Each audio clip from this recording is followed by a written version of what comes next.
ముఠా నాయకులందరినీ ఒకటే మెసేజ్ ఇచ్చాను. తరతరాలుగా మీరు ముఠాలకు పాటుపడుతున్నారు. కుటుంబాలు లేకుండా పోయే పరిస్థితి వస్తూ ఉంది. ఇంక ఈ రాష్ట్రంలో జరగడానికి వీలు లేదని ఆ రోజు కూడా చాలా స్పష్టంగా కంట్రోల్ చేశాం. రౌడీలకు ఒక మెసేజ్ ఇచ్చాం. ఈ రాష్ట్రంలో రౌడీ అనేవాడు ఉండడానికి వీలు లేదు. ఈ రాష్ట్రం మీకు సహకరించదు. అలాంటి వాడు ఉంటే ఈ రాష్ట్రాల నుంచి పారిపోవడం బెటర్ అని చెప్పి కూడా హెచ్చరించా. ఇప్పుడు కూడా చెప్తున్నా, ఎవరైనా సరే రౌడీజం చేసి మళ్ళా తప్పించుకుంటామంటే అలాంటి వాళ్ళని ఎట్టి పరిస్థితుల్లో వదిలిపెట్టమని అసెంబ్లీ సాక్షిగా హెచ్చరిస్తున్నారని కూడా అయితే అధ్యక్ష, ఇవన్నీ జరగాలంటే ఈరోజు మనం చూస్తే కొన్ని చట్టాలు కూడా పగడ్బందీగా ఉండాల్సిన అవసరం ఉంది. అందుకే ల్యాండ్ గ్రాబింగ్ బిల్ నిషేధం కింద 2024 కొత్త చట్టం తీసుకొస్తున్నాం. మాకు ఏ కంప్లైంట్ వచ్చినా ఇప్పటికి కూడా ఇక్కడ అన్ని సమస్యల పరిష్కారం చేయగలుగుతున్నాం. కానీ వీళ్ళు చేసినటువంటి ఈ భూ వివాదాలు, ల్యాండ్ రిలేటెడ్ కాన్ఫ్లిక్ట్స్ అయితే భయంకరంగా తయారైనాయి. 22A ఉపయోగించారు, రికార్డ్స్ తారుమారు చేశారు, ప్రభుత్వ భూములు కొట్టేశారు, ఫారెస్ట్ భూములు కొట్టారు. ఇవి మామూలుగా ఫారెస్ట్ భూములకి దగ్గరికి ఎవరు పోరు, అలాంటివి కూడా జరిగే పరిస్థితి వచ్చింది. అందుకే ఈ ప్రత్యేక చట్టం కూడా గుజరాత్లో చాలా బాగా పనిచేసింది. ఎవరైనా సరే ల్యాండ్ గ్రాబింగ్ చేస్తే, భూ కబ్జాలకు పాటుపడితే ప్రభుత్వం కేసు పెట్టిన తర్వాత దాన్ని ప్రూవ్ చేసుకునే బాధ్యత కూడా వాళ్ళపైనే ఉంటుంది. దాంట్లో మళ్ళీ ఏమాత్రం కూడా ఉపేక్ష లేదు. అలాంటి పగడ్బందీ చట్టాన్ని కూడా తీసుకొస్తున్నాం. ఈ చట్టం ద్వారా ఎక్కడైనా ఎవరైనా సరే భూ కబ్జా చేయాలంటే భయపడే పరిస్థితి రావాల్సిన ఉంది. అలాంటి చట్టాన్ని కూడా తీసుకొస్తామని చెప్పి కూడా నేను మీకు తెలియజేస్తున్నాను. అదే మరిగా దిశ, ఈరోజు టెక్నాలజీ డ్రోన్స్ ఉపయోగిస్తున్నాం. ఇంకా మా వాళ్ళందరూ మాస్టరైజ్ చేస్తున్నారు. అవసరమైతే డ్రోన్స్ ద్వారా నైట్ పెట్రోలింగ్ కూడా చేయడానికి, పోలీస్ పెట్రోలింగ్ బదులు డ్రోన్ పెట్రోలింగ్ చేయడానికి కూడా శ్రీకారం చుడుతున్నాం. CCTV కెమెరాలు పెడుతున్నాం, లేటెస్ట్ టెక్నాలజీ పెడుతున్నాం. ఒక్కొక్కసారి దిశ చాలామంది కేసుల్లో తప్పించుకుంటున్నారంటే నేరాలు చేయడం, సాక్ష్యాలు తారుమారు చేయడం, తద్వారా పనిష్మెంట్ లేకుండా తప్పించుకునే పరిస్థితికి వస్తున్నారు. కానీ ఇటీవల డిపార్ట్మెంట్ మీరు చూస్తే చాలా గట్టిగా పనిచేసి 2-3 నెలల్లోనే శిక్షలు పడే కన్విక్షన్ వచ్చే పరిస్థితి తీసుకొచ్చారు. దానికి డిపార్ట్మెంట్ మనస్ఫూర్తిగా అభినందిస్తున్నా. ఇది వండర్ఫుల్ వర్క్. దీన్ని ఇంకా పకడ్బందీగా మనం చేయాల్సిన అవసరం ఉంది. ఇది కూడా చేస్తామని చెప్పి నేను మీకు తెలియజేసుకుంటూ, ఇంకొక పక్కన సైబర్ సెక్యూరిటీ కూడా చాలా ముఖ్యం. దీంట్లో కూడా 26 సైబర్ పోలీస్ స్టేషన్లు పెడుతున్నాం. దీని ద్వారా కూడా ఎక్కడ సైబర్ క్రైమ్ చేస్తే అలాంటి నేరస్తుల్ని ఇమీడియట్గా పట్టుకునే పరిస్థితి వస్తుంది. FSL కూడా ఇంకా బాగా ఇంప్రూవ్ చేయాల్సిన అవసరం ఉంది. కడాన దేశ ఒక్కొక్కసారి ప్రభుత్వాలు ఏ విధంగా పనిచేస్తాయంటే, నేను ఎప్పటి నుంచో కూడా సమైక్య ఆంధ్రప్రదేశ్లో మీరు చూస్తే ప్రతి ఒక్క రెవెన్యూ డివిజన్కి పోలీస్ డాగ్స్ పెట్టి, స్క్వాడ్స్ పెట్టి, ఎందుకంటే ఇప్పటికి కూడా టెక్నాలజీ మనం అందరం ముందుకు పోతున్నాం. కానీ ఈ పోలీస్ డాగ్స్ ఏవైతే ఉన్నాయో అవి డిటెక్ట్ చేసినంత ప్రిసిషన్ టెక్నాలజీ కూడా ఒకసారి చేయలేకపోతా ఉంది. అంత పర్ఫెక్షన్ ఉంటుంది. అలాంటివి ఇది పోయినాయి. ఫారెన్సిక్ ఎవిడెన్స్ని ఎప్పటికప్పుడు సెక్యూరిటీ పెట్టి ఫస్ట్ హ్యాండ్గా అక్కడ మొత్తం ప్రొటెక్ట్ చేస్తేనే కేసు ముందుకు పోయే పరిస్థితి వస్తుంది. అలాంటి లేని పరిస్థితి వచ్చింది. అందుకని అధ్యక్ష, ఇప్పుడే కొంతమంది మాట్లాడినప్పుడు కూడా చెప్పారు, వివేకానంద రెడ్డి మర్డర్ కూడా ఓసారి ఆందోళన కలుగుతుంది ఎవరికైనా సరే. ఒక మర్డర్ జరిగిన తర్వాత, ఒక సెన్సేషనల్ మర్డర్ జరిగిన తర్వాత 6 మంది సాక్షులు ఆ కేసులో ఇన్వాల్వ్ అయిన వాళ్ళు ఎలిమినేట్ అయిపోవడం అనేది, చనిపోవడం అనేది అదొక ఆవేదన, ఆలోచన కలుగుతుంది. ఎప్పుడైనా పోలీస్ డిపార్ట్మెంట్ గుర్తుపెట్టుకోవాల్సింది, ఒక సెన్సేషనల్ కేసు వచ్చినప్పుడు దాని తర్వాత పరిణామాలన్నిటి కూడా క్షుణ్ణంగా ఎగ్జామిన్ చేసి ఎప్పటికప్పుడు యాక్షన్ తీసుకోవాల్సిన అవసరం ఉంది. మీరందరూ కూడా, ఎందుకంటే ఈ హౌస్లో కూడా అందరూ ఎమ్మెల్యేలు ఉన్నారు. నేను అందుకే మొన్న ఒక మాట చెప్పాను, నేనే ముఖ్యమంత్రి. నేను ముఖ్యమంత్రిగా ఉండి 2019లో వివేకానంద రెడ్డి మర్డర్ జరిగింది.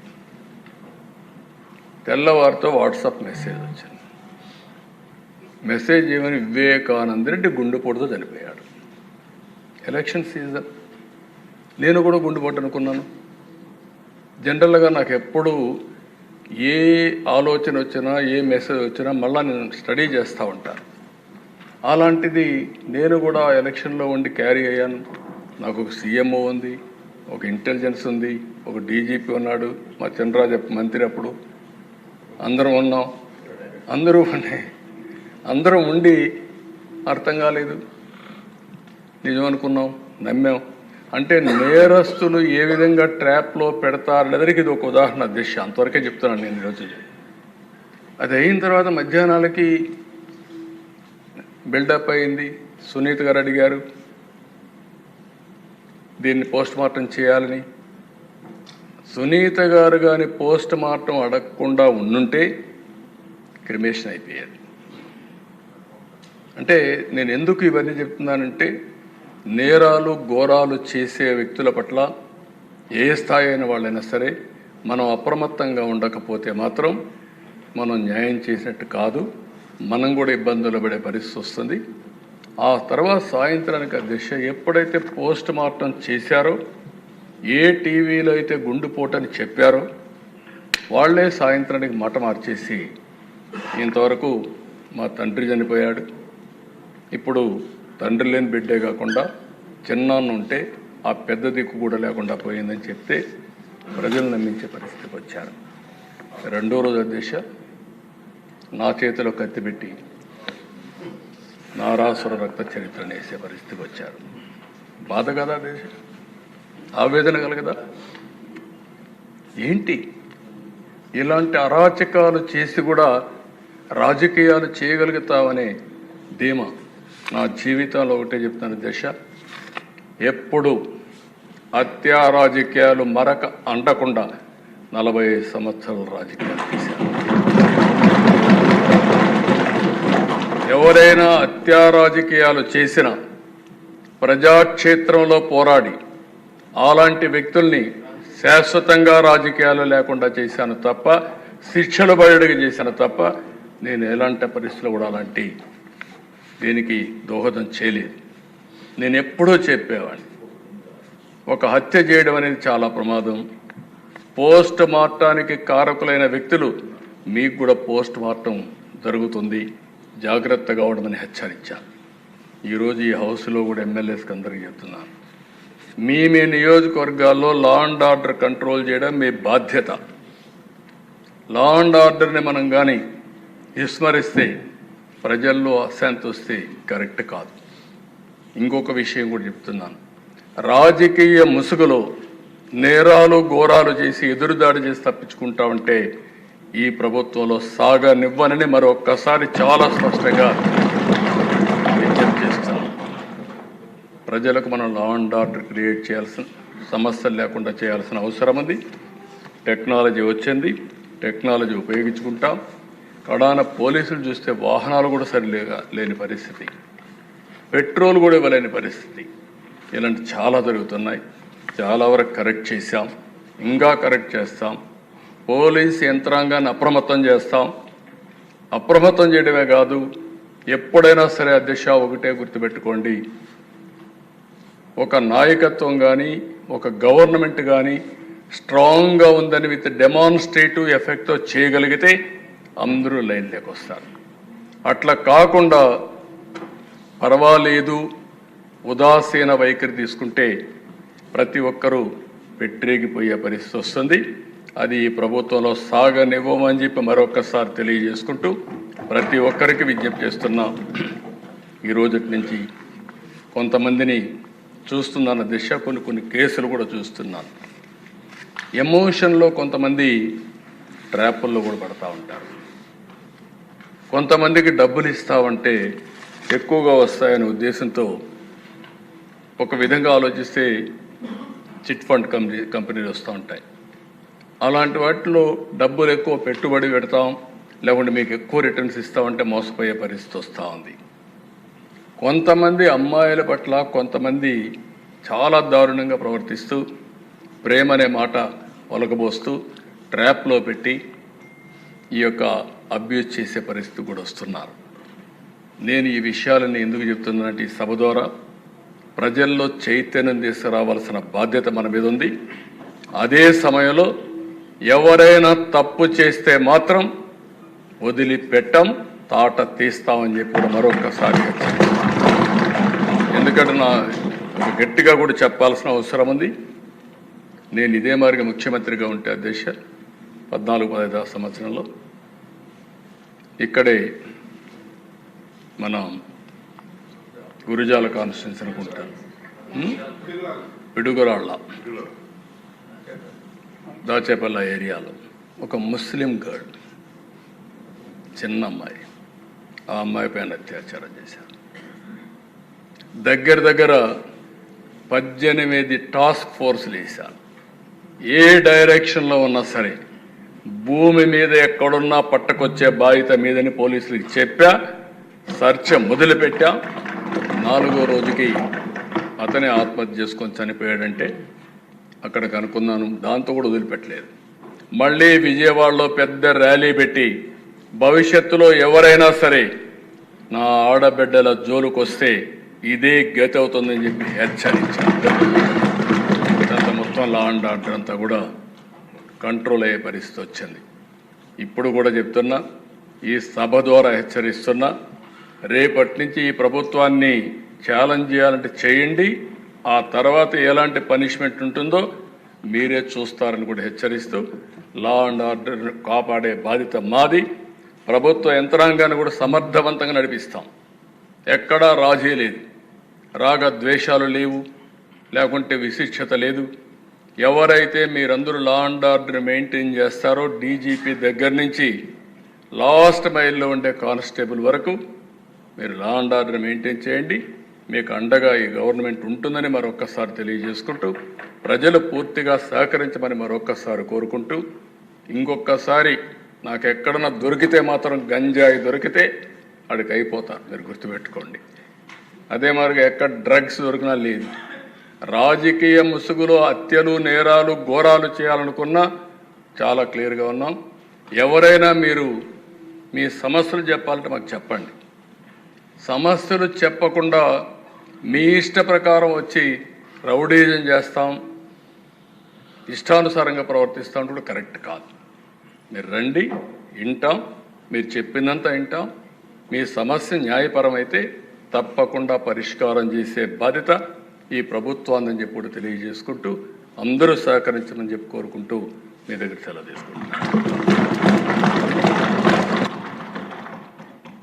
ఇప్పుడు గౌరవనీయ ముఖ్యమంత్రి గారు ఈ చర్చలో పాల్గొనటం ప్రజలకు ఎంతో ధైర్యాన్ని ఇస్తుంది.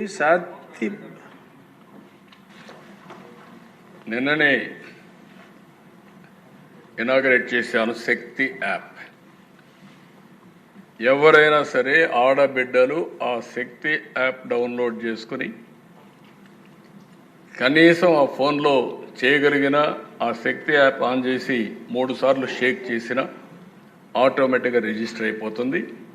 ఎక్కడున్నారో జీపీఎస్ చూసుకుని 6 నిమిషాల నుంచి 9-10 నిమిషాల లోపల మీ దగ్గరికి వచ్చే బాధ్యత పోలీసుల పైన ఉంటుంది. ఒకసారి కంప్లైంట్ చేసిన తర్వాత ఆ అమ్మాయికి ఏమైనా జరిగినా మా పోలీసులు రెస్పాండ్ కాకపోయినా బాధ్యత తీసుకునే అవకాశం పోలీసుల పైన ఉంటుంది. ఎందుకంటే ఒకసారి టెక్నాలజీలో రిజిస్టర్ అయిన తర్వాత రేపు క్రైమ్ రిజిస్టర్ అయినప్పుడు మీ ఫెయిల్యూర్ కూడా రిజిస్టర్ అవుతుంది. జాగ్రత్తగా ఉండమని మా పోలీసులు కూడా చెప్తున్నా. ప్రజల్లో చైతన్యం తీసుకొస్తాం. చైతన్యం తీసుకురావడమే కాకుండా ఇటు పోలీసులు అప్రమత్తంగా లేకపోతే వాళ్ళపైన కూడా యాక్షన్ ఉంటుంది. నేను ఐఎమ్ వెరీ క్లియర్. అందుకే టెక్నాలజీ అంటే ఏదో మేము మా ఇష్ట ప్రకారం పెట్టేస్తాం. ఇంత మునుపు మనం చూసాం దిశ యాప్ అన్నారు, దిక్కుమాలిన యాప్గా తయారైంది.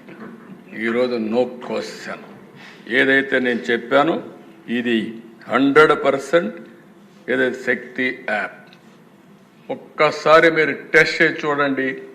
ఎవడైనా ఆకతాయితనంతో బిహేవ్ చేయాలని మీరు చేసి చూడండి. ఆడబిడ్డలు శక్తి యాప్ ద్వారా అప్రోచ్ కండి. అప్రోచ్ అయిన తర్వాత 100% యాక్షన్ తీసుకునే బాధ్యత ఈ ప్రభుత్వాన్ని అని చెప్పి మరొకసారి తెలియజేసుకుంటాను. అవేర్నెస్ రావడానికి ఎమ్మెల్యేస్ కూడా మాట్లాడండి. ప్రజల్లో చైతన్యం చేస్తారండి. మీరు ఒక విషయం గుర్తుపెట్టుకోవాలి, ఎప్పుడు కూడా చట్టం ఉంటుంది, లేకపోతే అనేక చర్యలు ఉంటాయి. కానీ ప్రజల్లో చైతన్యం లేకపోతే మన చట్టాలన్నీ కూడా ఎవరూ ఉపయోగించుకోలేని పరిస్థితి వస్తుంది. ఇప్పుడు కూడా టెక్నాలజీ కూడా అంతే. యాప్ ఉంది, యాప్ ఉపయోగించుకుంటే అది ఒక మహా ఆయుధం. ఆ శక్తి యాప్ను ఉపయోగించుకోకపోతే మళ్ళీ యాజ్ ఇట్ ఈజ్గా జరిగే పరిస్థితి వస్తుంది. అందుకే ప్రతి ఒక్క ఆడబిడ్డని ఎడ్యుకేట్ చేయండి. ఆడబిడ్డకు రక్షణగా శక్తి యాప్ ఉంటుంది. దీన్ని పూర్తిగా ఉపయోగించుకునే బాధ్యత ఆడబిడ్డలది. వాళ్ళల్లో చైతన్యం తీసుకొచ్చే బాధ్యత ఇక్కడుండే ఎమ్మెల్యేలది. మీ కాన్స్టిట్యున్సీలు ఎక్కడైనా ఉపయోగించుకోకపోతే ఫస్ట్ నేను ఎమ్మెల్యేని అడుగుతాను, ఎందుకు మీరు చెప్పలేకపోయారని. మీరు అక్కడ కార్యకర్తలు ఉంటారు, 3 పార్టీలు కలిసి ఇంటింటికి చెప్పండి. అవసరమైతే కొన్ని పాంప్లైట్స్ వేయండి. ఒక్క క్రైమ్ జరిగితే అప్పుడు చూడండి. క్రైమ్ జరిగితే యాక్షన్ తీసుకోకపోతే అప్పుడు మీరు నాకు చెప్పమని చెప్పి అడుగుతూ ఇది చేయాల్సిందిగా మరొకసారి విజ్ఞప్తి చేస్తున్నాను.